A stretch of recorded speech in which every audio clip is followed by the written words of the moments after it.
제로 차리고 삽시다. 이게 설교 제목입니다. 이 설교 제목은 사실은 저 자신을 위해서 저 자신에게도 이 말씀을 준비하면서 그렇게 묵상하는 말씀입니다. 제 얘기 잘 들리십니까? 예, 네. 다윗 이야기입니다. 매일 성경 지금 사무엘하를 여러분들이 함께 하고 있죠, 청년들. 예, 우리 장년분들도 마찬가지고 바로 오늘 본문입니다. 매일 성경 오늘 본문인데 이스라엘 역사 가운데 아마 가장 존경받는 인물 중에 한 사람을 꼽으라면 분명히 다윗이실 겁니다. 신약 성경은 이렇게 시작됩니다. 아브라함과 다윗의 자손 예수 그리스도의 세계라. 이스라엘 민족 우리식으로 하면 단군처럼 이스라엘이라고 하는 나라의 시조라고 할 수 있는 사람이 아브라함이죠. 믿음의 조상 아브라함입니다. 그러나 이스라엘을 나라로 세운 사람이 바로 다윗입니다. 물론 초대왕 사울 왕이 있었지만 통일 왕국을 이루었죠. 이스라엘 전체 통일 왕국을 이루었지만 하나님께 불순종함으로 그가 죽고 다시 다윗을 통해서 새롭게 이스라엘이라고 하는 나라를 세우게 됩니다. 유대인의 상징, 유대인의 꼭지점이 6개인 삼각형 2개에 붙어있는 유대인의 별이라는 것이 있습니다. 이것도 다윗의 별이라고 이렇게 이름 붙여져 있는 것이죠. 하나님은 성경은 이런 다윗을 하나님의 마음에 합한 사람, 하나님의 마음, 이게 하나님의 마음이면 다윗이 그 마음에 딱 들었다는 거죠. 마음의 합동, 우리 수학으로 하면 합동이라는 거 있지 않습니까? 닮은 꼴, 하나님의 마음에 합한 사람이라고 다윗을 그렇게 평가하고 있습니다. 대단한 사람이죠. 다윗의 이야기가 사무엘 상하에 많이 집중적으로 나옵니다. 처음에 사울 왕부터 의 이야기부터 엘리 제사장 사무엘 이야기에서부터 사무엘 상이 시작되어지는데 사울 왕이 하나님께 불순종하자 하나님이 새롭게 다윗이라고 하는 어린 목동을 선택해서 기름 부어서 왕으로 세웁니다. 사무엘 상부터 골리앗을 무찌르는 이야기, 어려서 주일학교 때 많이 들었던 신나는 이야기죠. 3m 가까운 거인 골리앗을 17살에 정도 된 청소년 이 다윗이 물맷돌 돌 하나로 그만 그 골리앗을 쓰러뜨리는 장면은 지금 우리가 상상만 해도 가슴이 뛰는 그런 이야기입니다. 그 사건을 놓고 이스라엘 백성들이 노래를 부릅니다. 사울이 죽인 자는 천천히요 다윗이 죽인 자는 만만이라고. 사울 왕이 그 이야기를 듣고 그만 시기심이 발동하죠. 아니 이제 저가 구할 것이 얻을 것이 나라밖에 더 있겠느냐라고 하면서 다윗을 죽입니다. 더군다나 그의 마음속에 하나님의 영이 떠난 사울은 그 마음속에 온갖 질병으로 심리적인 압박을 받죠. 그래서 이 다윗을 향해서 창을 던지고 다윗을 죽이려고 잡으려고 온 들판을 전국을 쫓아다니지만 결국 다윗을 죽이지 못합니다. 아니 오히려 다윗이 사울을 죽일 기회가 2번씩이나 있었습니다. 동굴 속에 숨어있던 다윗이 그만 바로 그 동굴에서 용변을 보러 사울 왕이 들어갑니다. 우리가 어두운 곳에 들어가면 와서 볼일을 본다. 성경에는 볼일을 본다고 안 나와 있거든요. 발을 가리운다는 거죠. 우리가 화장실 가서 볼일 보는 것을 그려보시면 옷을 내리면 다리가 가려지죠. 2다리가. 그래서 성경에 발을 가리우러 들어갔다고 기록되어 있는데 그것은 용변을 보러 들어간 것이죠. 그 장면을 상상해 보면 바깥에서 환한 곳에서 어두운 곳에 들어가자마자 하나도 안 보이죠. 근데 이미 그 속에 들어가 있는 다윗은 적응시가 되어서 눈이 적응이 돼서 훤히 보고 있습니다. 그리고 막 들어온 사울은 뒤돌아 앉겠죠. 바깥에 누가 들어오나 바깥을 향해서 앉고. 그 다윗이 사울을 죽일 수 있는 절호의 기회였습니다. 근데 옷자락만 베입니다. 증거품을 남겨놓는 거죠.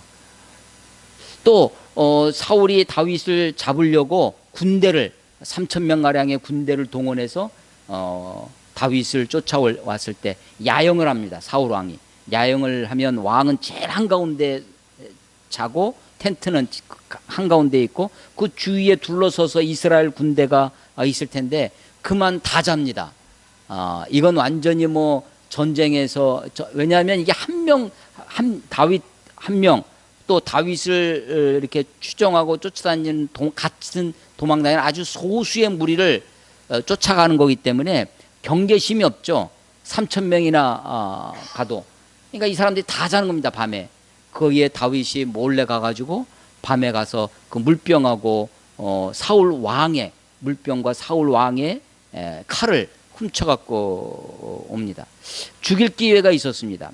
그 함께 있던 참모들도 같이 있던 부하들도 다윗에게 이건 하나님이 주신 기회라고 이야기합니다.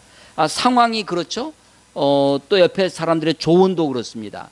또 이미 다윗은 사무엘이라고 하는 선지자를 통해서 기름 부음도 받아서 신적인 하나님으로부터의 종교적인 권위도 부여받고 있었고 골리앗을 무찌른 다음에 국민들, 대중적 지지도 있었습니다. 기름 부음을 통한 신적인 권위가 있었고 또 골리앗을 무찔러서 대중적인 지지가 있었고 또 자기가 아무 잘못도 없는데 사울 왕이 부당하게 자기를 죽이려고 했죠. 더군다나 사울 왕을 죽일 수 있는 절호의 기회, 찬스, 상황이 그렇게 만들어졌습니다. 또 옆에서 조언하는 사람도 있었습니다. 그럼에도 불구하고 다윗이 하나님이 기름 부은 자를 내가 죽일 수 없다라고 이야기하면서 그 모든 상황에도 불구하고 주위 사람들의 조언에도 불구하고 사울을 죽이지 않고 그냥 도망 다닙니다. 물론 그 도망 다니는 것이 쉬운 일은 아니었습니다. 심지어는 블레셋 땅에 가가지고 미친 척하며 침 흘리고 막 미친 사람처럼 해서 죽음의 기회를 넘기기도 하고요. 이스라엘을 배반한 사람처럼 그렇게 역할을 해서 블레셋과 이스라엘의 전쟁이 벌어질 때 이 블레셋 왕이 다윗을 데리고 출전을 하려고 합니다. 자칫 잘못했으면 다윗이 이스라엘 자기 동족과 전쟁이 붙을 뻔했는데 블레셋은 한 나라가 아니라 5개의 블레셋 왕들의 연합체였습니다. 그래서 이 가드 왕, 블레셋 한 족속 왕에게 붙어 더부살이하고 있었는데 다른 왕들이 다윗을 못 믿어서 쟤를 데려가면 안 된다 하는 바람에 돌아오게 돼서 이스라엘과 동족과의 싸움이 붙지 않게 되죠. 나중에 사울 왕이 죽은 다음에 다윗이 유다의 왕으로 헤브론에서 기름 부음을 받습니다. 그리고 이스라엘 온 지파 장로들로부터 기름 부음을 받아요. 그래서 다윗은 그의 생애 3번에 걸쳐서 3번 기름 부음을 받습니다. 사무엘한테 비밀리에 기름 부음을 받고 유다 지파에게 헤브론에서 기름 부음을 받고 온 이스라엘 장로들에게 3번씩이나 기름 부음을 받으면서 명실상부한 이스라엘 통일 왕국의 지도자 왕이 되어집니다. 그가 왕이 된 다음에 이스라엘 모든 지파의 왕이 된 다음에 한 일이 뭐냐면 예루살렘을 정복하는 것이었습니다. 헤브론은 좀 남쪽에 있어요. 우리 식으로 하면 우리 한반도 지도를 생각하시면 아마 대전쯤 더 밑에 이었을런지 모릅니다. 헤브론이 밑에 있습니다. 한 전주 이렇게 밑에 있어서 그 밑에서 전체 한반도를 통치하기가 어려우니까 서울이 이 전체 중심이잖아요. 그런 것처럼 다윗이 헤브론에서 예루살렘으로 옮겨갑니다. 또 헤브론은 유다 지파의 중심이었지만 전체 이스라엘의 중심을 만들기 위해서 예루살렘을 정복합니다. 예루살렘은 사실은 여호수아가 가나안을 정복할 때 다 정복하지 못하고 남겨뒀습니다. 남겨둔 게 그 여부수족이라고 하는 예루살렘에 살고 있던 종족이 예루살렘이 난공불락의 그런 아주 산성이에요. 그러니까 정복하지 못했었습니다. 다윗이 수구, 우리 옛날 성경에 하수구라고 되어 있는데, 수구라고 되어 있는데 하수구입니다. 물길을 통해서 이 병사들을 침투시켜 가지고 그래서 예루살렘을 정복합니다. 예루살렘을 정복한 다음에 그가 그곳에 다윗성을 짓죠. 온 나라를 이제 다 이스라엘 통일 전체 영토를 차지하게 되었습니다. 전체 땅을 차지하고 수도를 예루살렘으로 옮기고 그 다음에 한 일이 뭐였냐면 법궤를 하나님의 언약궤 법궤를 이제 예루살렘으로 옮겨옵니다. 그때 물론 쉽게 옮겨오지 못했죠. 그 법궤를 싣고 가는 수레가 흔들리니까 법궤가 쓰러지려고 할 때 웃사라고 하는 사람이 그것을 법궤를 잡다가 그만 죽습니다. 다윗이 깜짝 놀라죠. 사실은 다윗은 이것을 법궤를 옮겨오는 예루살렘으로 자기 다윗성이 있는 예루살렘으로 옮겨옴으로써 전체의 영토를 통일했고 예루살렘으로 수도를 천도하고 그리고 백성들을 온 이스라엘 백성들을 하나님의 임재를 상징하는 법궤를 예루살렘으로 옮겨옴으로써 백성들의 종교 이것을 정치적으로는 이데올로기라고 하는데 이데올로기로 백성들을 하나로 묶을 수 있는 아주 좋은 기회로 생각했습니다. 그 가운데 하나님께 대한 열심도 충분히 있었죠. 근데 그래서 그때 그 법궤를 옮기는 장면 속에 보면 다윗이 3,000명을 온 이스라엘 백성들의 사람들을 뽑아다가 퍼레이드를 합니다. 쭉 양쪽에 도요를 해서 법궤가 운반해 오는 그 광경을 지켜보게 하는 거죠. 그런데 그 법궤가를 쓰러지려고 하고 사람이 죽는 그런 불상사가 일어납니다. 그래서 다윗이 그것을 옮겨오지 못하고 오베데돔이라는 사람 집으로 그것을 보내죠. 그런데 가만 보니까 하나님이 그 집을 축복하시는 것을 보게 됩니다. 그래서 하나님이 그래서 다윗이 연구를 더하죠. 연구를 더해서 말씀을 연구를 합니다. 하나님의 법궤를 어떻게 운반해야 되는가. 사실은 수레에 운반하는 것은 누구한테 배운 거냐면 블레셋에게 배운 겁니다. 블레셋에게 이 법궤를 빼앗긴 적이 있어요. 사울 그 이전에 엘리 제사장 때 블레셋과의 전투가 벌어졌는데 패합니다. 왜 패했을까? 이스라엘 사람들이 연구를 하죠. 하나님이 없어서 그렇다. 하나님이 어디 계시냐? 저 법궤가 하나님이다. 법궤는 그 상자 조각목으로 아카시아 나무로 되어 있는 그 법궤가 하나님의 임재를 상징하지만 하나님 그 자체는 아니죠. 우리가 이 상징과 실제를 구별하는 것, 상징이 소중하지만 그 상징은 상징일 뿐인데 심볼을 리얼리티와 실제와 혼돈하는 것입니다. 그래서 그 블레셋과의 전쟁에서 진 다음에 하나님이 없어서 그렇다. 하나님 어디 있느냐? 저 법궤가 하나님이다. 법궤를 갖고 옵니다. 그러니까 하나님이라고 생각했다면 하나님으로 섬겨야 되는데 하나님이 목적이 돼야 되는데 하나님이 수단이 됩니다. 그래서 그 법궤를 이트로 성경에 기록돼 그것을 가져다가 전쟁터로 갖고 옵니다. 이스라엘이 대패합니다. 법궤를 빼앗겨요. 법궤를 빼앗겼는데 블레셋이 법궤를 전쟁 노획물 중에 최고죠. 전쟁은 민족과 민족 간의 나라와 나라 간의 전쟁이기 이전에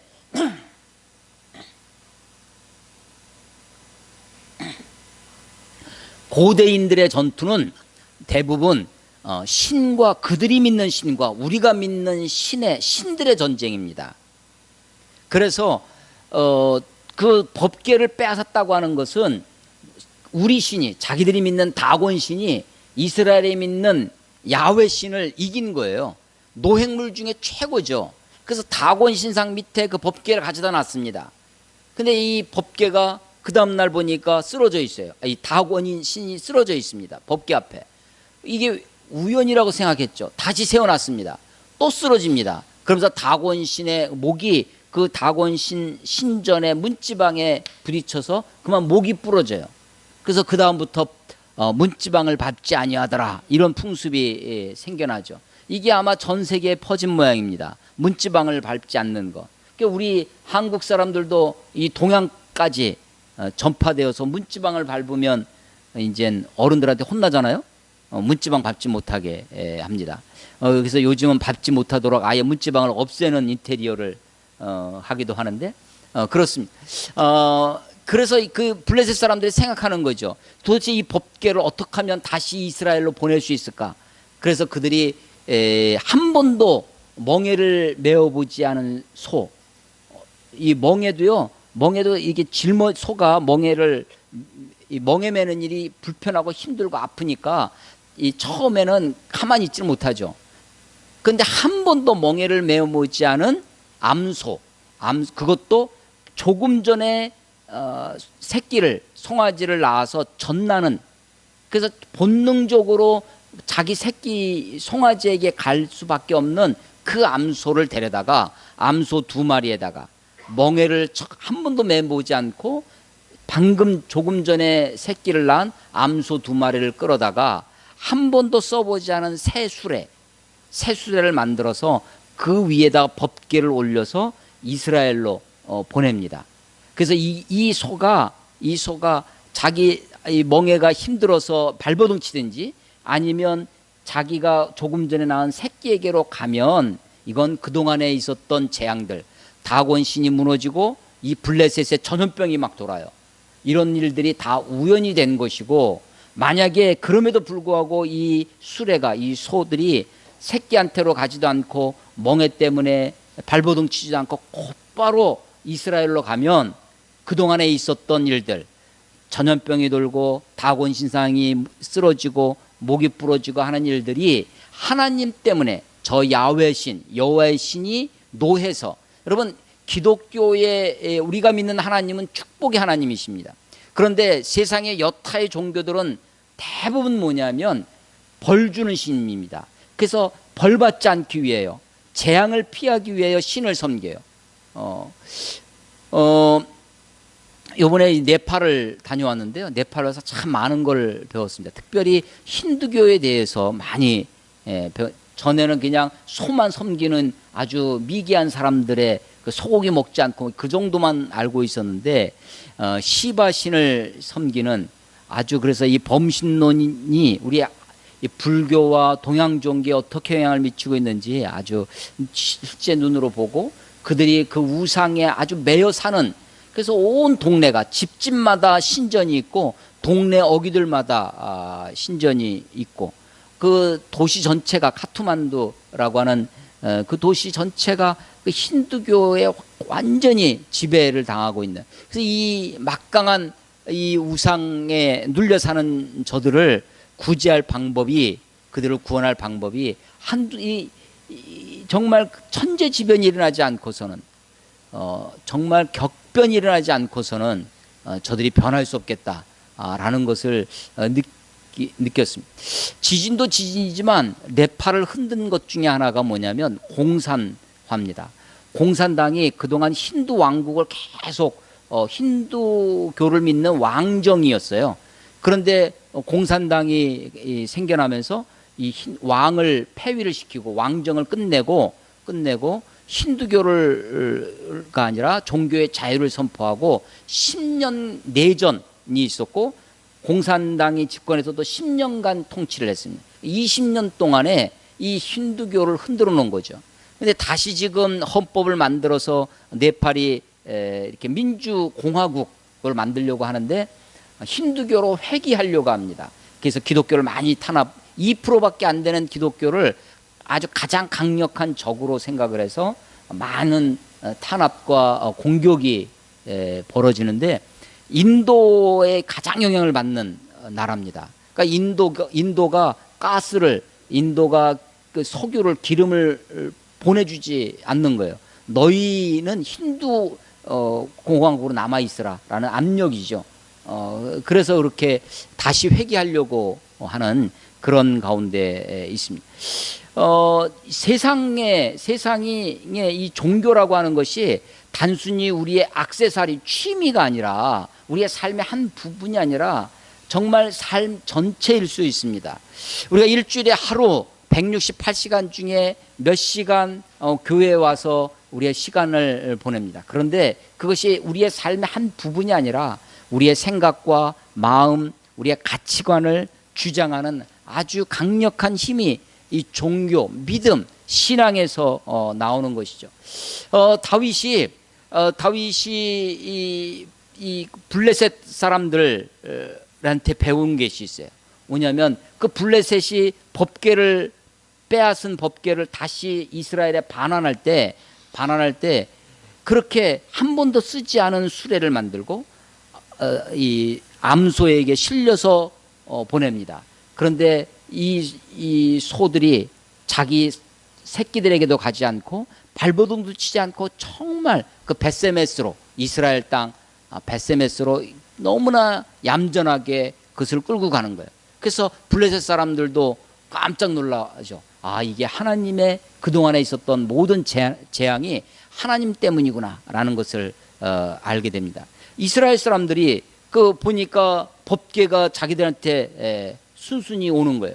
그래서 이 법궤가 반환되는 그 장면은 하나님이 사람을 통하지 아니하고 하나님이 직접 역사하신 성경의 역사 가운데, 이 히스토리 역사 가운데 유일한 사건, 모든 다른 사건은 다 사람을 통해서 일하셨습니다. 사람을 세워서 사람을 통해서 일하시는데 홍해를 가는 것도 모세를 통해서 하시는 거고, 요단강을 가는 것도 제사장들이 법궤를 메고 가는 거고, 여리고성을 무너뜨리는 것도 다 사람들이 있어요. 그런데 유일하게 사람이 개입되지 않냐고 하나님이 직접 일하시는 것이 바로 법궤가 반환되는 장면입니다. 그때 다윗이 배운 거죠. 아, 하나님의 법궤를 저렇게 수레에 운반하는 것이구나.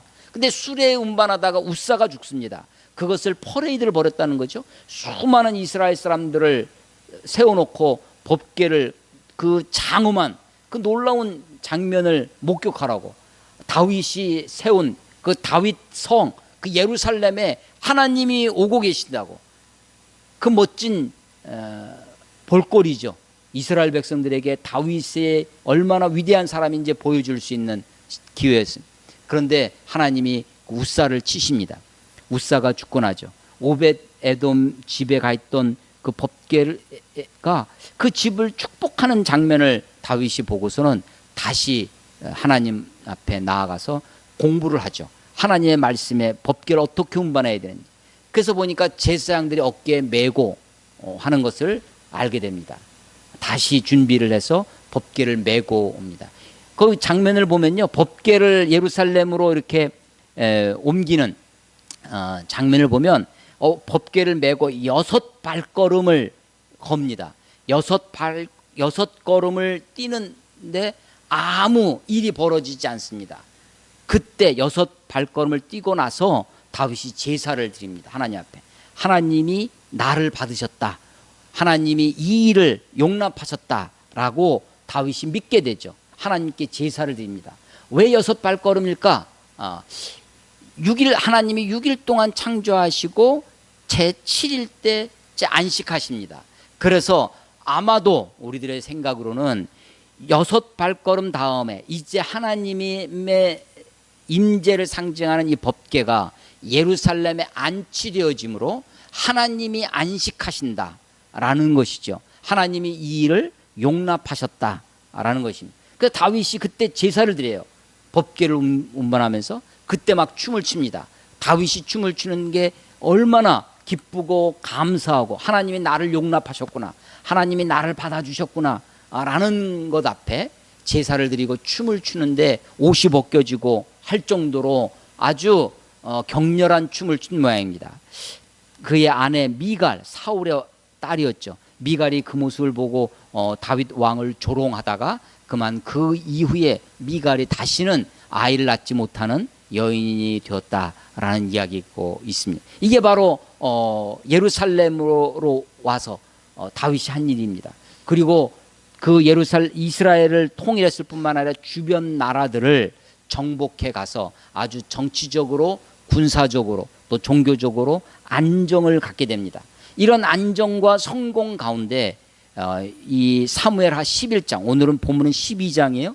11장에 다윗의 생애 가운데 아주 치명적인 사건이 벌어집니다. 바로 밧세바라고 하는 여인을 강간하는 장면이죠.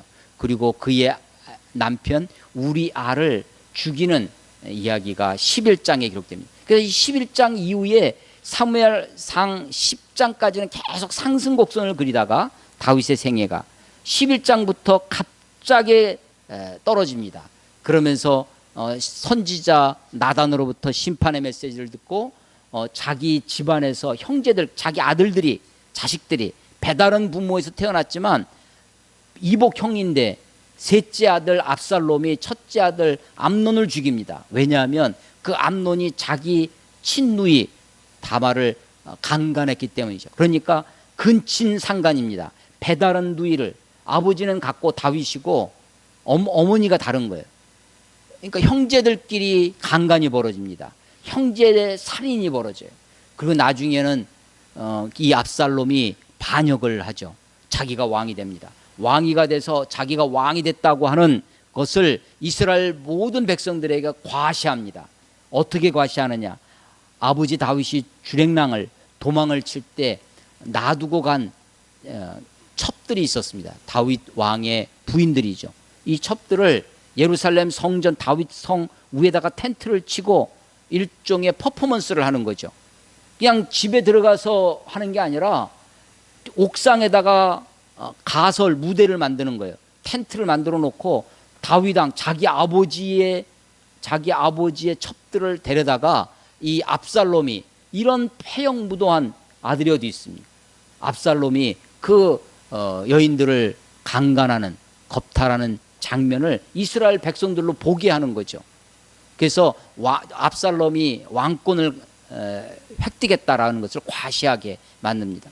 이런 이야기가 다 이 11장, 12장 이후 벌어지는 것입니다. 다윗의 생애가 아주 떨어지고 있는 것을 보게 됩니다. 그래서 성경은요, 어떤 인물도 아브람과 다윗의 자손 예수 그리스도의 세계라고, 다윗 왕을 그렇게 하나님의 마음에 합한 사람이라고 하는 이 다윗마저도 성경은 어느 누구도 영웅시하지 않습니다. 어느 누구도 그의 삶을 미워하지 않습니다. 그게 성경의 솔직성이죠. 성경의 정직성입니다. 사람이 쓴 책이 아니라 하나님이 쓰신 책이기 때문에 그러합니다. 다윗이 밧세바를 범한 것이 이 강간이냐 간통이냐, 화간이냐 강간이냐라고 하는 그런 이야기도 있는데, 여인이 유혹한 게 아니냐. 이 네팔에 가보니까요, 4,000m까지 사람이 삽니다. 해발 4,000m. 우리 백두산보다 훨씬 높은 데 사람이 살고 있는 거예요. 네팔, 제가 이번에 가서 야, 네팔 사람들 대단하다. 어떻게 이런 곳에 구름 위에 마을이 있어요. 깎아지는 절벽에 도로를 만들어 놓고, 물론 다 비포장 도로죠. 사륜구동에 찝차가 아니고선 갈 수 없는 그런 곳입니다. 뒤에 사람들이 타고, 일꾼들이 타고 이 삽 곡괭이들을 싣고 가다가 흙이 내려와서 길을 이렇게 덮치고 있으면 내려서 길 치우고 돌멩이를 떨어뜨리면 돌멩이가 막 굴러서, 바위가 굴러서 곧바로 강에 떨어지는 그런 아주 그런 절벽 구름 위에 마을이 있어요.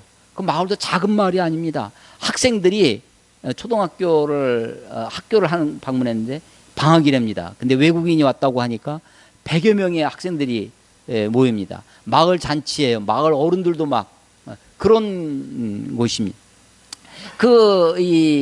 그런 곳에 다녀왔는데, 이 다윗이 이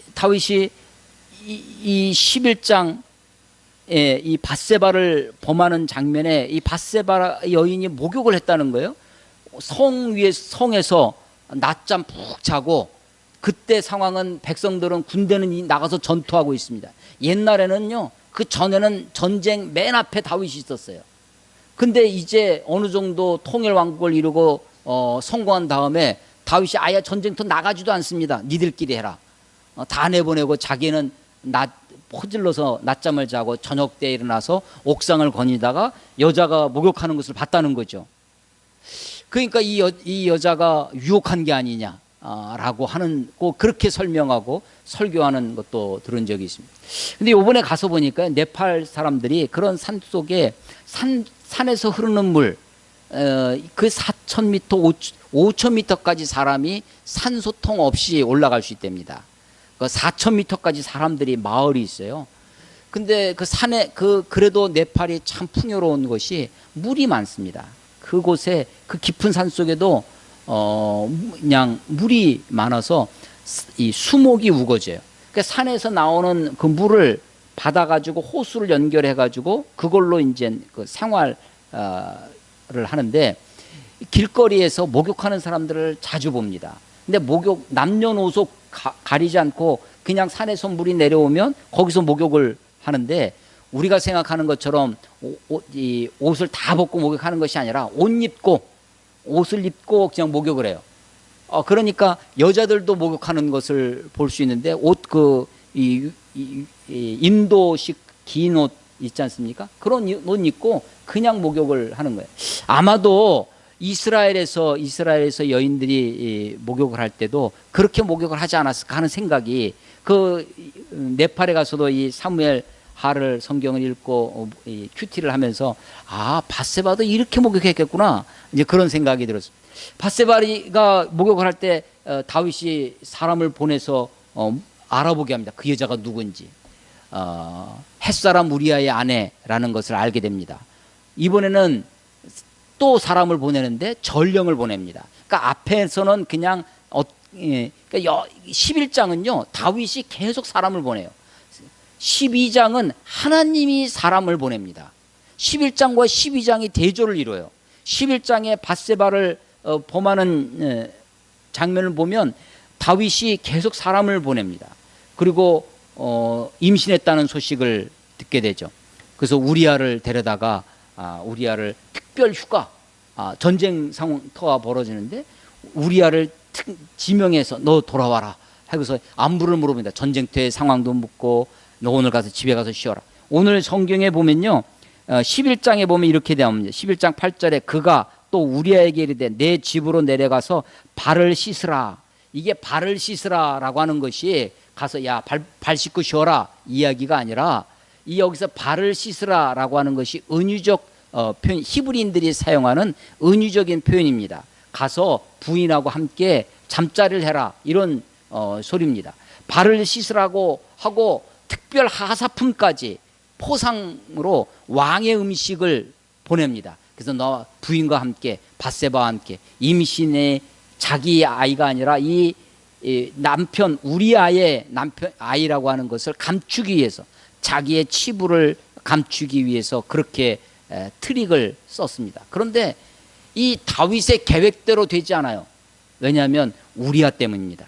우리아의 신실함 때문에 왕이 집으로 가라는데도 왕의 명령을 듣지 않습니다. 그리고 그냥 왕궁의 문지기들과 함께 바닥에서 노숙을 합니다. 다윗이 다시 불러다가 물어보죠. 너 왜 집에 가지 않았느냐 했더니 왕의 법궤와 언약궤와 이스라엘 백성들과 또 요압 장군이 우리 이스라엘 사람들의 전쟁터에 나가서 이렇게 고생하고 있는데 내가 어떻게 편안히 집에 가서 누워서 있을 수 있겠습니까? 하면서 왕의 말에 노하는 거예요. 여러분 이 왕의 말에 노할 수 있는 사람, 왕의 말에 태클을 거는 사람이 필요합니다. 그런데 이 다윗이 밧세바를 저 여자가 누구냐 알아보러 사람을 보내고 야 그 여자 데리고 와라 라고 또 자기의 직속 부하들을 보내는 거예요. 그 사람들 아무도 노하지 않습니다. 다윗이 그 여자와 이 왕이 정도 되면요 군대에서 제가 연대장님 사단장님 이런 분들을 좀 가까이서 보면 사단장 연대장이 하는 일을 감출 수가 없어요. 아래 병사들은요 아무도 모르게 짱 박힌다 이런 말 아세요? 얼마든지 짱 박힐 수 있습니다. 그런데 윗사람은요 짱 박힐 수가 없어요.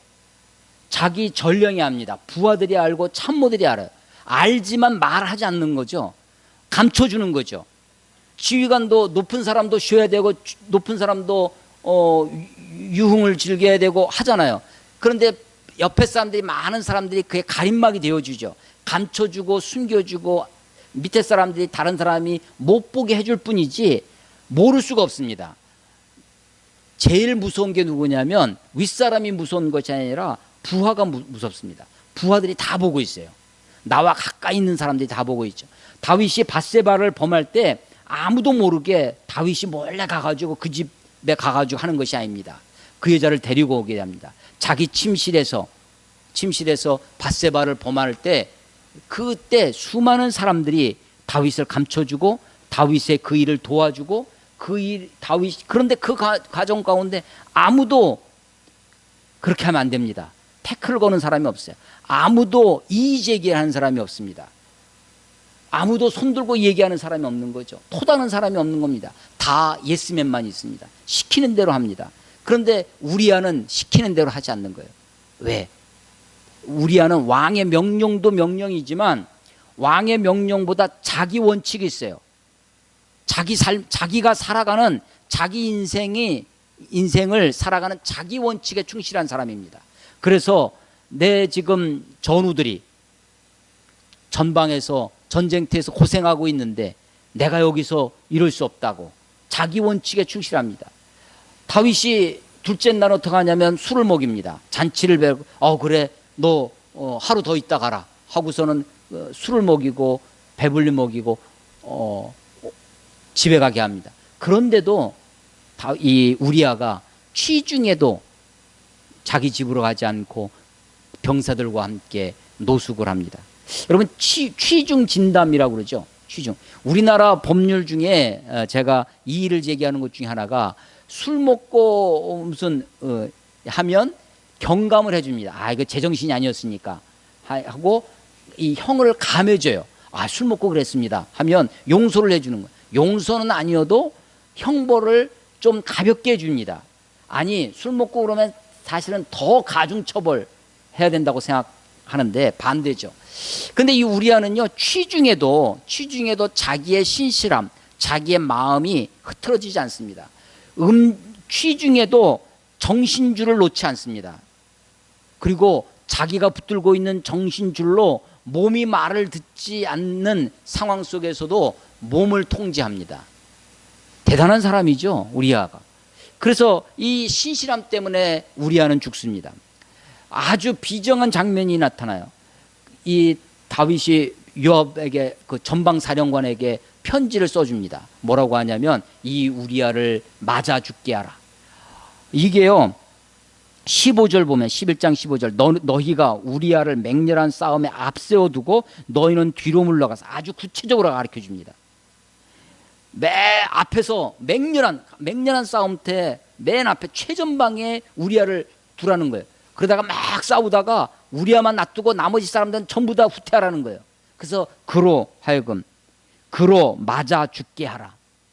다윗의 명령입니다. 편지. 그로 맞아 죽게 하라는 거예요. 여러분, 얼마나 잔인합니까? 얼마나 무자비합니까?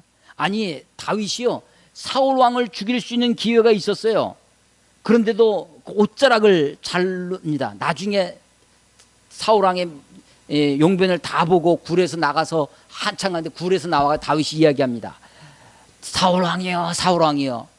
근데 그때 다윗의 그 장면을 보면요, 그 옷자락을 자른 것 때문에 마음에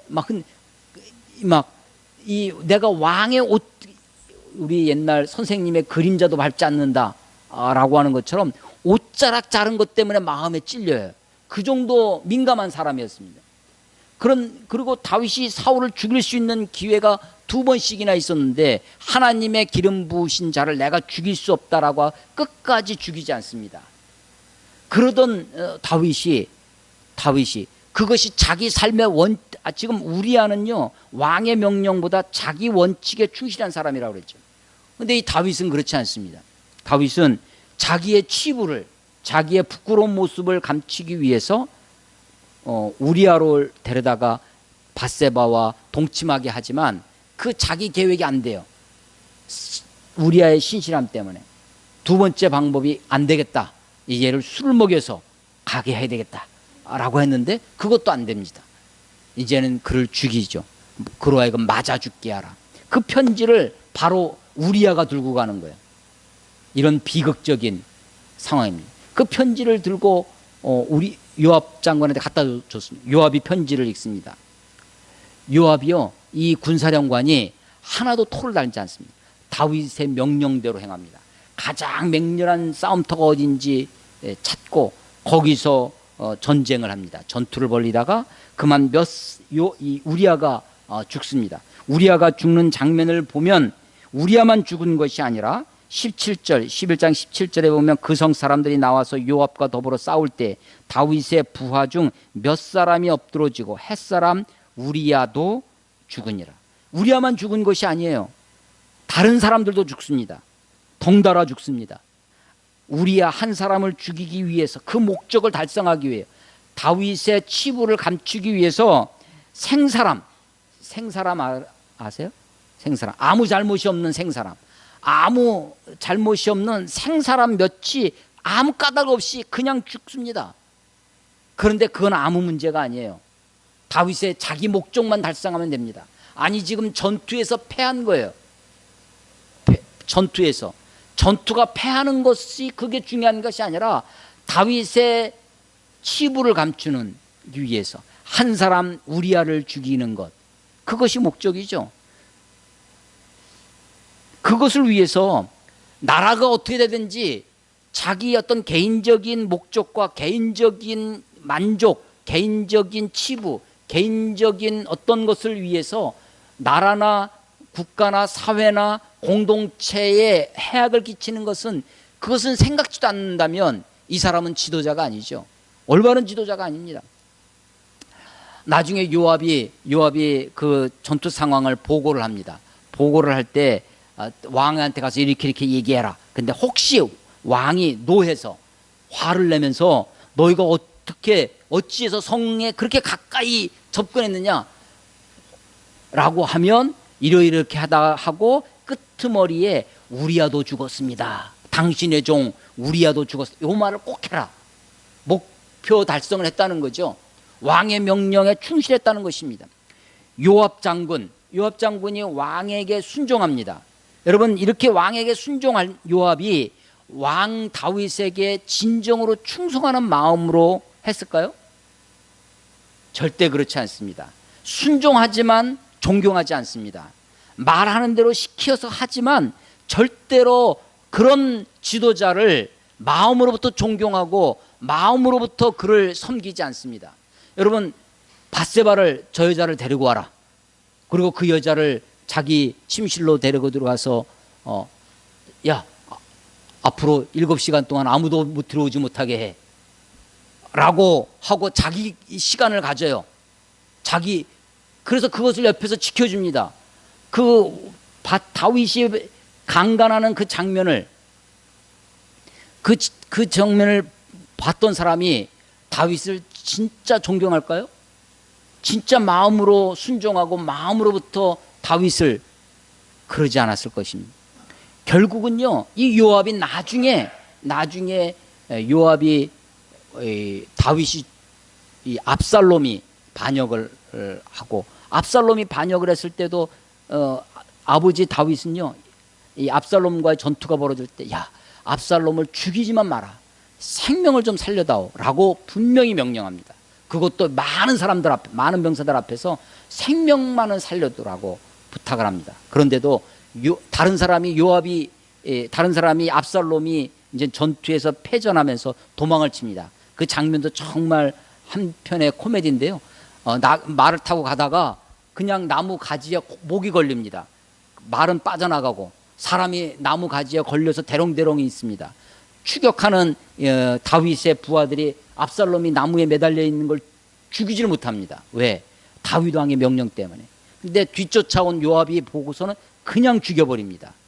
압살롬을. 다윗 왕의 명령을, 부탁을, 그것을 이런 지하에 깔아뭉개고, 나중에 다윗 왕이 죽은 다음에 솔로몬이 왕이 되는 장면 속에서도 권력 투쟁이 벌어지는데, 다윗의 다윗이 지명한 솔로몬 편을 들지 않고 아도니아 다른 쪽을 편을 듭니다. 나중에 다윗이 죽으면서 유언을 남겨요. 유언을 남기는 것 중에 몇 가지 유언의 내용이 있는데 그 중에 하나가 저 요압을 자연사하지 못하도록, 편안하게 죽지 못하도록 죽이라는 이야기죠. 솔로몬에게 유언을 합니다. 다윗이 왜 요압을 죽이지 못하냐면요, 요압이 실제적인 군사력을 가지고 있는 군사령관이에요. 옛날에 우리 김영삼 대통령이 대통령이 된 다음에 우리 육군 중에 하나회라고 하는 군대 내 사조직이 있습니다. 이 하나회를 척결합니다. 그래서 그래야 군대 내 쿠데타라든지 이런 것을 막을 수 있잖아요. 그 아주 정광석화처럼 김영삼 대통령의 치적 중에 하나가 군대 내의 사조직을 척결한 거예요. 그게 하나회라는 이름이었는데 이거 쉬운 게 아닙니다. 대통령이라고 해도 군수 통치권자라고 해도 함부로 하다가 군인들이 반란을 일으키면 그만 자기가 오히려 역공을 당할 수 있는 거예요. 그러니까 다윗이요, 그런 다윗도 요압을 어찌할 수 없는 거예요. 요압과 다윗이 정말 전쟁터에서부터 사울 왕 때 도망 다닐 때부터 정말 함께 해온 전우였습니다. 그런데 요압은 결코 다윗을 마음으로부터 순종하고 마음으로부터 존경하지 않았다. 저는 그렇게 생각합니다. 근데 그 아주 치명적인, 그렇게 둘 사이가 벌어지게 된 치명적인 사건이 어디냐? 저는 이 우리아를 죽이는 사건이라고 생각합니다. 이 우리아를 죽일 때 왕이 친서로, 편지로 명령서를 보냈죠. 이 우리아를 맞아 죽게 하라. 여러분, 요압은 토를 달지 않았습니다. 왕의 명령에 그대로 순종했어요. 우리아는요, 죽을 때까지 신실합니다. 전쟁이 벌어져요. 사람이 죽어갑니다. 아니, 이건 정말 내가 생각해도, 우리가 생각하기에 이렇게 성 가까이 가서 적과 싸우는 것은 어리석은 일이라는 것을 우리아도 알았을 것입니다. 그런데 후퇴 명령이 없는 한 끝까지 싸우는 거죠. 죽을 때까지. 그러다 죽습니다. 그러니까 이 우리아는요, 뭐 때문에 죽었느냐? 자기 신실함 때문에 죽습니다. 자기 원칙 때문에 죽죠. 근데 이 우리아의 이름이 계속해서 성경에 기록되어집니다. 이 사람이 햇사람 우리아, 햇사람 우리아. 성경 기자가요, 이걸 아주 강조합니다. 햇사람 우리아. 햇사람이라고 하는 것은 히타이트족입니다. 히타이트. 이방인이에요, 이방인. 다윗이 하나님의 백성이라고 하는, 할례받은 하나님의 백성이라고 하는 이 다윗은 정말 비정한 인간이 되어버렸습니다. 자기의 치부를 감추기 위해서 자기의 군대를 사적인 목적으로 사용하죠. 사람들 몇 사람 죽는 것은 아랑곳하지 않습니다. 그런 하나님의 백성임에도 불구하고 이렇게 악을 저지른 이 다윗에 비하여 이 우리아는요, 햇사람입니다. 히타이트족이에요. 이방인이에요. 그런데 너무나 신실합니다. 자기 원칙에 충실합니다. 취중에도 흐트러짐이 없습니다. 죽음의 순간에도 후퇴하지 않고 끝까지 싸우는 그런 사람이 바로 우리아였습니다. 다윗이 전쟁의 소식을 다 듣습니다. 그리고 다윗이 기다렸던 말을 듣게 됩니다. 우리아도 죽었습니다. 그 소식을 듣자마자 다윗이 11장 25절에 보면, 너는 요압에게 이같이 말하기를, 이 일로 걱정하지 말라. 전투에서 졌다고 걱정하지 말라. 칼은 이 사람이나 저 사람이나 삼키는 것이니라. 이 성을 향하여 더욱 힘써 싸워 함락시키라 하여 너는 그를 담대하게 하라 하고 격려합니다. 독려해요. 칼은 이 사람이나 저 사람이나, 우리아가 죽은 게 그렇게 큰 문제가 아니라는 거죠. 칼은 중립적이라는 거예요. 여러분, 칼이 중립적입니까? 여러분, 무기가 아무리 좋은 무기여도 그게 누구 손에 있느냐, 그게 어디를 향하느냐, 결코 중립적일 수 없습니다. 칼은 이 사람이나 저 사람이나 삼키는 것이 아닙니다. 칼은 칼을 지향하는 사람을 죽이는 것이죠. 우리아를 목적하고 있었던 것입니다. 하나님은 이런 일들을 여호와 보시기에 악하였다라고 11장 마지막 27절에 그렇게 얘기를 합니다. 그 이야기 사건 바로 다음에 12장에 하나님이 나단을 다윗에게 보내십니다.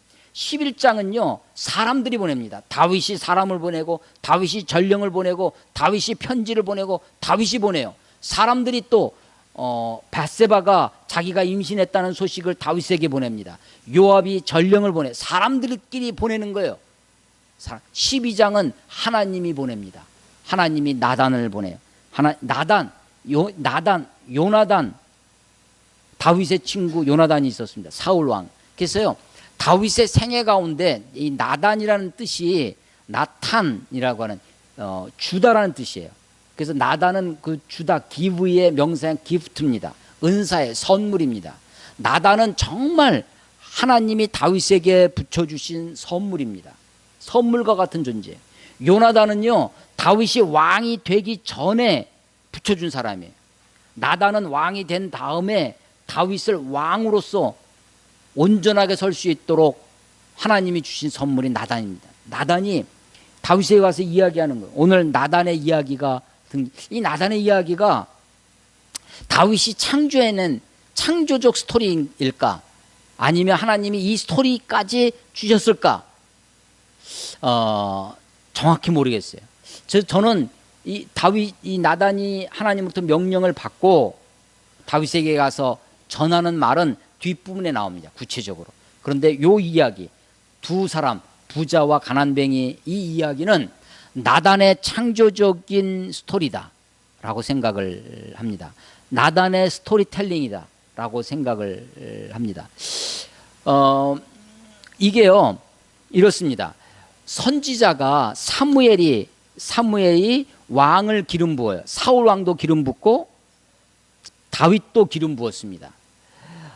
그때만 해도 선지자가 위에 있고 왕이 밑에 있습니다. 그런데 이 왕이 권력을 갖게 되죠. 왕이 점점점 힘이 세집니다. 그 다음부터는요 왕과 선지자의 이 파워가, 왕이 더 세지고 선지자가 더 밑으로 내려옵니다. 그런데 이 사울 왕 때는 사무엘이 더 높았어요. 다윗 때는요 거의 비슷해집니다. 나단이 처음부터 네가 그런 짓을 하지 않느냐 막 하지 못합니다. 나단이요 쉽게 이 말을 할 수 없는 거예요. 그래서 이 징검다리를 놓습니다. 이야기를 풀어가 하나님의 말씀을 전하기 위해서 그 이야기를 하나를 거쳐가는데 이게 이 이야기입니다.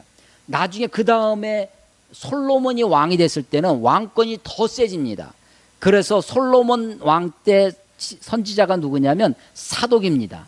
나중에 사두개인, 신약시대 사두개인이 말하기 사독에서부터 유래됐다고 하는 사독이 대제장이 됩니다. 이제는요 왕보다 대제장이, 선지자가 밑으로 내려갑니다. 힘이 마치 어떤 거냐면 미국이 청교도들이 이렇게 가서 미국을 세웠다고 하지 않습니까? 퓨리탄들이. 근데 이제 학교가 하버드라든지 예일이라든지 이런 게 교회부터 시작했다고 그래요. 교회에서 제일 먼저 청교도들이 한 일이 교회를 세웁니다. 그리고 학교를 하는데, 학교를 어디서 하냐면 교회에서 하는 거죠. 교회에서 아이들을 가르치고 합니다. 그러면서 점점점 학교가 커지는 거죠. 학교에서 가르치는 과목도 많아지고 선생님, 교수들도 많아집니다. 이제는 처음에는 목사가 선생님을 채용을 하고 선생님을 세우고 교수를 세우고 했는데 나중에는 교회는 그대로 있고 학교가 이따만해집니다. 이젠 학교 총장이 목사를, 채플린을 임명을 합니다. 그래서 완전히 주객이 전도되어지죠. 교회가 이제 학교의 부속 기관처럼 되어집니다. 군대에 가서 군대 군목이라는 것이 있어요. 아주 이제 극명하게 드러나죠. 연대장 밑에 중위, 대위, 이 군 목사가 있습니다. 완전히 자기 부하처럼 생각을 합니다. 아니 뭐 군대 부대는 괜찮은데 교회 예배에 와서도 그렇습니다. 예배 와서도 중위, 대위, 목사가 설교를 하고 앞에 대령, 투스타, 장군 이런 분들이 앉아 계십니다. 자기가 예배 장소마저도 장군인 줄 알죠. 이런 우를 범하게 되어집니다. 나단이 처음부터 당신이 그 사람이 바로 당신이라고 하지 몰아붙이지 못합니다. 이야기를 하나 합니다. 근데 이 이야기에 다윗이 낚여요. 부자가 있는데 양과 소가 많습니다. 근데 또 가난한 사람이 있어요. 양 한 마리 있어요. 양 새끼. 그것도 자기가 어떻게 해가지고 한 마리 샀다는 거예요. 그래서 그거를 자기 가족처럼 뭐 같이 자고 뭐 같이 생활하는 그런 아주 암양 새끼가 있는데 어느 날 이 손님이 찾아옵니다. 부자한테. 자기 많은 그 짐승이 너무나 아까우니까 그 가난한 뱅이가 있는 하나를 잡아다가 그 손님을 대접한다는 거예요. 여러분 이 스토리를 가만 보세요. 손님 대접하는 거 좋은 일이니까 나쁜 일입니까? 손 대접하는 거, 손님 대접하는 것은 히브리인들에게서는 굉장한 중요한 일입니다. 손님 대접을 못하는 사람, 손 대접 못하는 사람으로 낙인 찍히면 동네에서 손가락질 당합니다.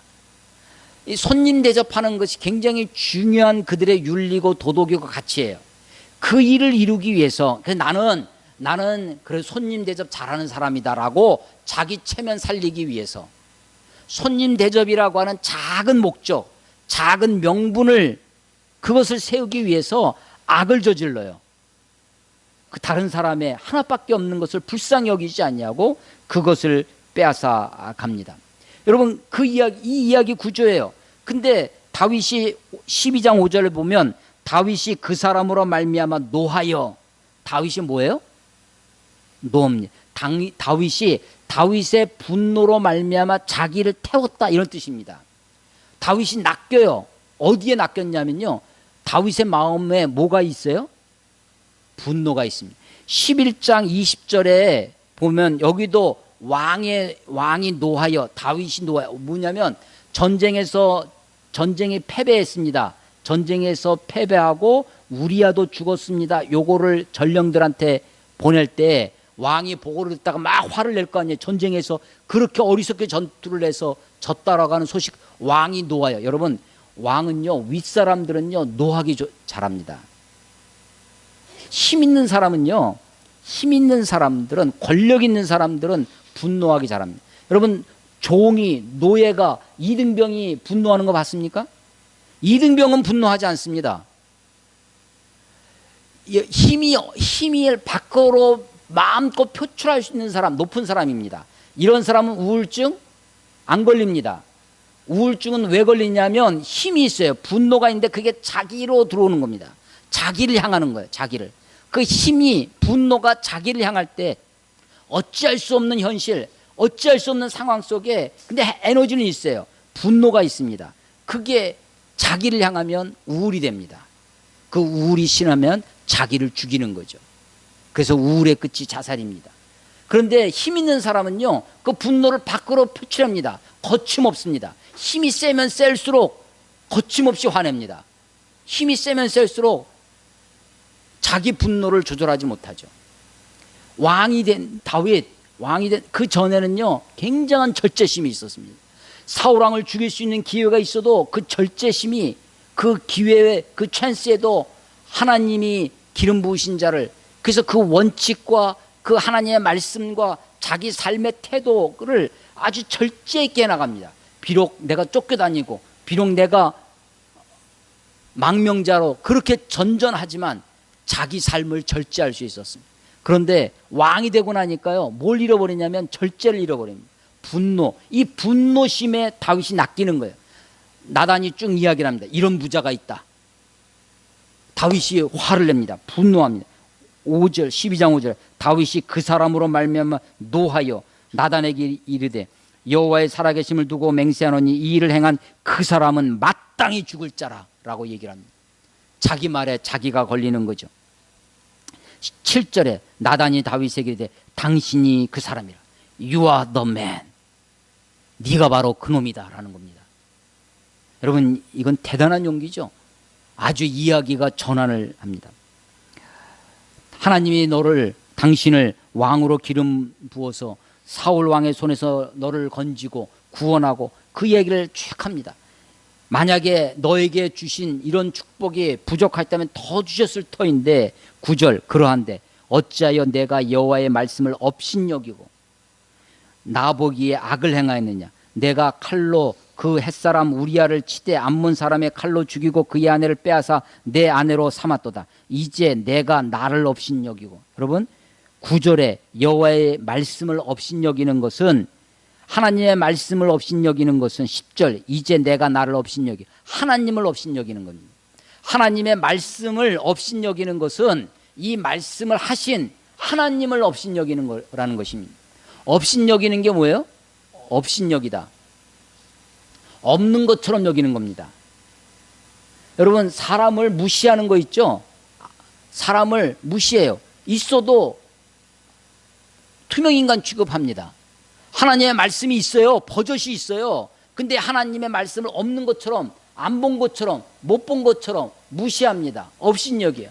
하나님의 어떤 말씀을 업신여겼습니까? 밧세바를 범할 때 야 밧세바를 범하면 안 돼 라는 말씀이 어디 있습니까? 우리아를 죽이라 할 때 야 우리아를 죽이면 안 돼 이런 말씀이 있었습니까? 하나님은 어떤 말씀입니까? 다윗이 하나님의 어떤 말씀을 업신여겼다는 겁니까? 여러분 우리가 하나님께 질문합니다. 다윗의 그 사무엘상을 읽으면 다윗이 여호와께 묻자와, 다윗이 여호와께 묻자와, 그때 다윗이 승리합니다. 성공합니다. 그런데 내가 미워 죽겠는 놈이 있어요. 이 사람을 내가 하나님 저 사람 미워 죽겠는데 저 사람 죽일까요 말까요 물어보면 하나님 답변하실까요 안 하실까요? 안 하십니다. 하나님 답변 안 하세요. 왜 답변 안 해요? 이미 그 답이 성경에 있기 때문입니다. 살인하지 말라, 간음하지 말라, 내 이웃의 소유를, 내 이웃의 아내를 탐하지 말라라는 말씀이 성경에 이미 있기 때문입니다. 여러분 하나님, 다윗이 하나님의 말씀을 업신여겼습니다. 하나님의 말씀을 무시합니다. 하나님의 말씀을 보아도 안 본 척합니다. 여러분 이미 하나님의 일반적인 말씀이 있습니다. 십계명에 하나님의 말씀에 이웃의 아내를 탐하지 말라는, 살인하지 말라는 분명한 말씀이 있었습니다. 밧세바 그 사람을 구체적으로 말하는 것이 아닙니다. 우리야 그 사람을 구체적으로 말씀하지 않았어도 하나님의 말씀은 이미 있었습니다. 그런데 다윗이 하나님의 말씀을 업신여깁니다. 이런 다윗에게 하나님의 심판이 내립니다. 10절 12장 10절 이제 내가 나를 업신여기고 햇사람 우리아의 아내를 빼앗아 내 아내로 삼았은즉 칼이 내 집에서 영원토록 떠나지 아니하리라. 여러분 칼 좋아하다가 칼에 망합니다. 다윗이 뭐라고 합니까? 칼은 이 사람이나 저 사람이나 가리지 않는다고 말했습니다. 칼 좋아한 다윗이 칼에 망합니다. 칼이 내 집에서 영원히 떠나지 아니할 것이다. 내 아내를 빼앗길 것이라고. 너는 은밀한 중에 하였지만 백주에 네 아내가 그렇게 당할 것이라고, 그렇게 하나님의 심판을 전합니다. 그런데 이런 심판 앞에 다윗이 13절에 다윗이 나단에게 이르되 내가 여호와께 죄를 범하였노라 라고 그 죄를 고백합니다. 나단은 그 다윗의 그 죄의 고백을 받아들입니다. 여호와께서 당신의 죄를 사하셨으니 당신이 죽지 아니하려니와. 14절 이 일로 말미암아 여호와의 원수가 크게 비방할 거리를 얻게 하였으니 당신이 낳은 아이가 반드시 죽으리로다. 여러분 여호와의 원수 누굽니까? 사탄입니다. 마귀입니다. 이 사탄이 이 다윗 때문에 비방거리를 얻었다는 거예요. 하나님한테 얘기하는 거죠. 하나님, 다윗이 아무리 당신 마음에 합한 사람이라고 해도 이렇게 악을 저지르지 않습니까? 이렇게 추한 모습이지 않습니까? 비방할 거리를 얻게 되었다는 것입니다. 로마서 2장 23절에 보면 율법을 자랑하는 내가 율법을 범함으로 하나님을 욕되게 하느냐, 기록된 바와 같이 하나님의 이름이 너희 때문에 이방인 중에서 모독을 받는도다. 그렇습니다. 우리의 삶이 하나님 앞에 죄를, 악을 저지르고 살면 하나님의 원수들, 사탄이 회방거리를, 비방거리를 얻게 됩니다. 이방인들 가운데 하나님의 이름이 모독을 받게 될 것입니다. 신실함 때문에 죽습니다. 우리아가 그것 때문에 죽죠. 여러분 오늘 설교 제목이 여러분 다시 한번 생각해 보세요. 뭐예요? 예, 정신 차리고 들으셔야 돼요. 설교도 정신 제대로 차리고 삽시다. 다윗이요 나단의 이야기를 잘 들었어요. 두 부자와 가난뱅이 이야기를 듣고 지금 다윗이 야, 이런 일이 우리나라에 있다니. 이게 다윗이 지금 정신 차리고 있는 겁니까? 안 차리고 있는 겁니까? 정신 차리고 있는 거죠. 왕으로서 이 나라가 정의로운 나라, 공의가 있는 나라가 되겠다. 다윗이 지금 그 이야기를 잘 정신 차려 듣고 있습니다. 여러분, 그런데 정신을 제대로 차리지 않았습니다. 그 정신을 나라에만, 남들에게만 적용하고 누구에게 적용하지 않았어요? 자신에게 적용하지 않는 겁니다. 정신을요, 우리가 세상을 판단합니다. 세상이 이러쿵저러쿵 이야기합니다. 온갖 얘기를 다 할 수 있어요. 정신 차리고 살아갑니다. 그래야 코베가지 않는 세상이기 때문입니다. 눈 뜨고 코베간다 이런 말 들어봤어요? 예, 정신 차리고 살아야 됩니다. 정신 차리고. 그런데 제가 이 말씀을 묵상하면서 정신을 제대로 차리고 살아야 되겠구나. 내가 다른 거 잘합니다. 학교 공부 잘합니다. 시험 보면 합격합니다. 내가 좋은데 세상이 요구하는 대로 내가 살아갈 수 있습니다. 정신 차리고 살 수 있어요. 세상의 나름대로 의롭게 살 수 있습니다. 세상의 나름대로 살아갈 수 있어요. 그런데 정신을 제대로 차리고 살아야 됩니다. 정신을 하나님의 말씀을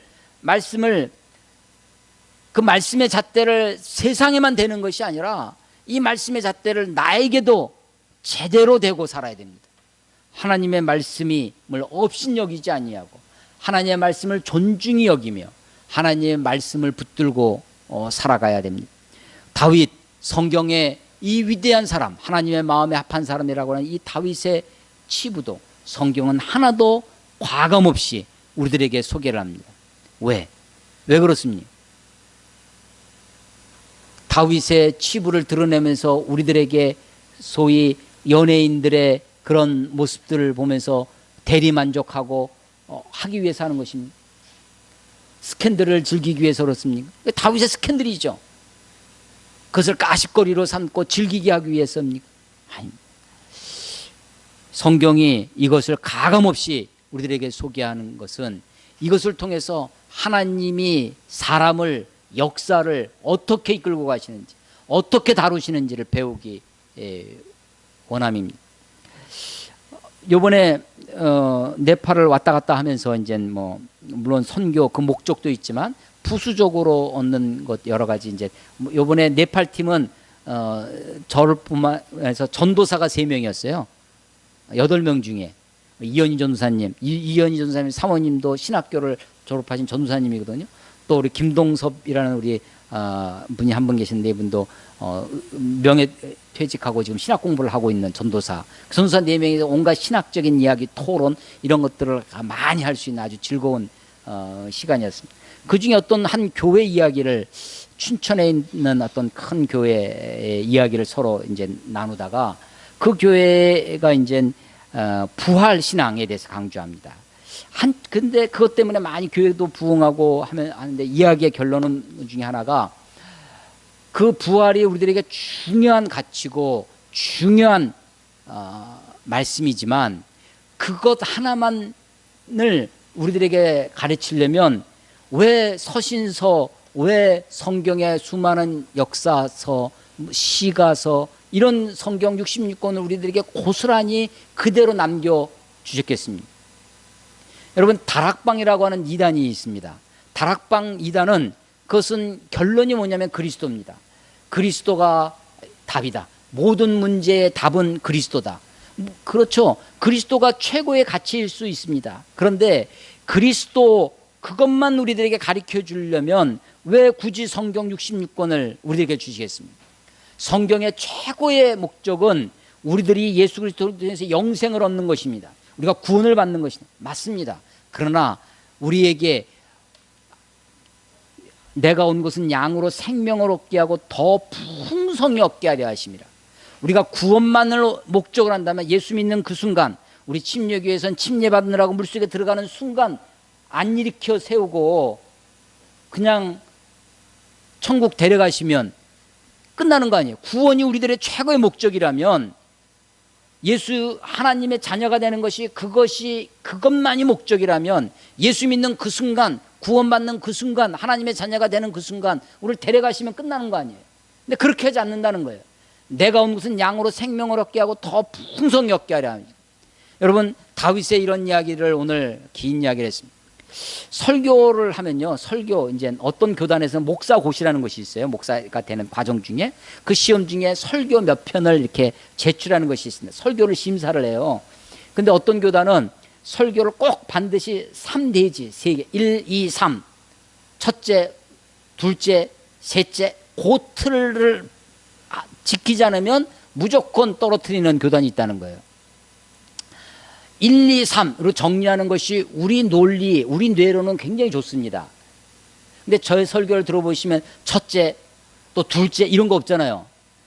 저는 아무리 생각해도 성경에 하나님은 이런 분이시다. 1, 하나님은 사랑이시다. 2, 하나님은 전지전능하다. 3, 성경에 하나, 둘, 셋이 없어요. 하나, 둘, 셋. 아니, 다윗의 편지에 보면 첫째는 뭐하고 이렇게 나가는 거예요. 여러분, 근데 이건 다윗의 습관입니다. 다윗이 첫째는 하고 둘이 아무리 해봐도 둘째가 없어요.